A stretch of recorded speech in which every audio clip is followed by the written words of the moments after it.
Hello friends, आज मी इथे मोड आलेल्या मुगाचा पराठा बनवणार आहे आणि त्यासाठी मी 1 वाटी मोड आलेले मूग इथे घेतलेले आहेत.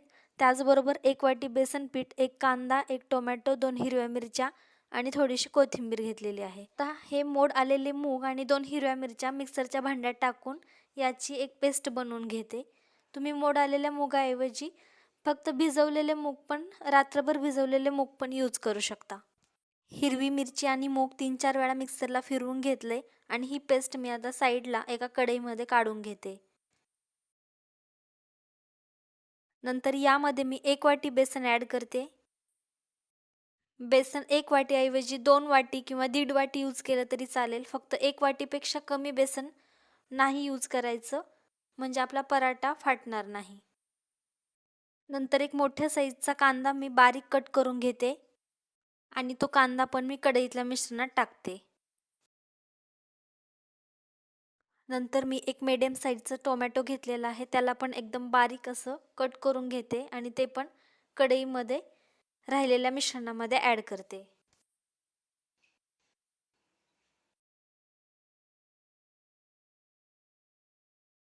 नंतर मी मुठभर कोथिंबीर घेतलेली आहे, तिला पण एकदम बारीक कट करून घ्यायचं आहे आणि नंतर राहिलेल्या मिश्रणामध्ये टाकून घेते.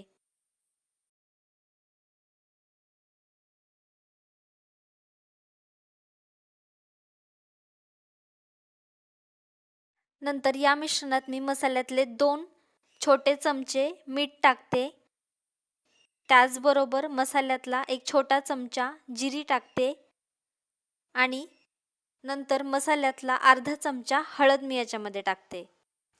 नंतर हे सगळं मिश्रण कणिक मळतो त्याप्रमाणे एकदम घट्टसर असं मळून घ्यायचंय, एकत्रित करायचंय पूर्णपणे.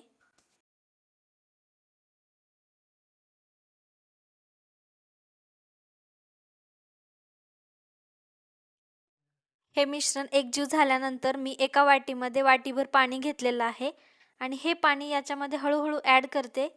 हे मिश्रण आता आपल्याला असं पातळ बनवायचं आहे.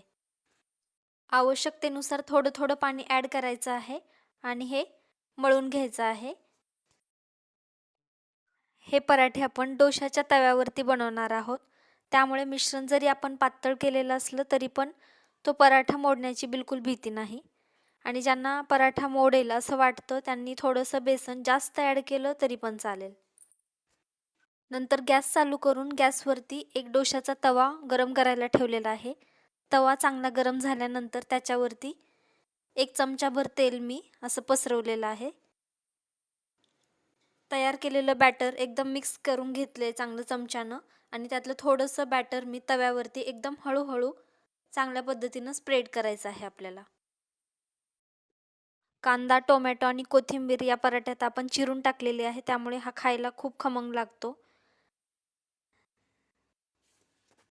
पण तरीही ज्यांना असा पराठा नाही आवडत त्यांनी हे सगळं मिश्रण नंतर शेवटी मिक्सरमधून काढू शकता. मिक्सरमधून परत सगळ्या मिश्रणाची बारीक पेस्ट करून डोशासारखा स्मूथ पराठा पण आपण याचा बनवू शकता. पण मला अशा प्रकारे आवडतो म्हणून मी हा केला आहे. पण मिक्सरमधून काढण्याऐवजी हा पराठा खायला पण जास्त खमंग लागतो आणि दिसायला पण खूप छान दिसतो, पिझ्झासारखा दिसतो. फक्त हे बेसन पीठ आपण यूज केल्यामुळं याचा कलर एकदम पिवळसर येतो.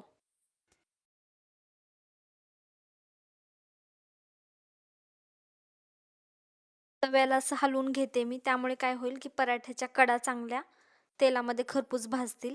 नंतर मी याच्यावरती कॅप झाकून ठेवते आणि एकदम लहान फ्लेमवरती कमी गॅसवरतीच आपल्याला हा पराठा 3 ते 4 मिनटं असा चांगला भाजून घ्यायचा आहे. 3-4 मिनिट झाल्यानंतर याच्यावरची कॅप काढून घ्यायची. पराठा खालून पण चांगला भाजलेला आहे. त्याचबरोबर वरती पण आपण कॅप झाकून ठेवलेली होती म्हणून वरून पण वाफेवरती चांगला पराठा भाजलेला आहे. नंतर 1 चमचाभर तेल मी वरच्या साईडला स्प्रेड करून घेते.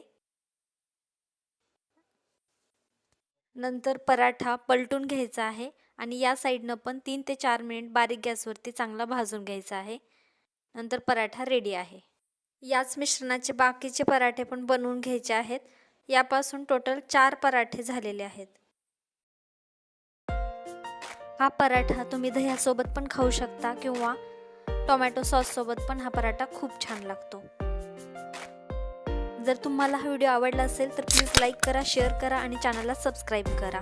हा व्हिडिओ पाहिल्याबद्दल तुमचे मनापासून धन्यवाद. Thank you so much for watching this video.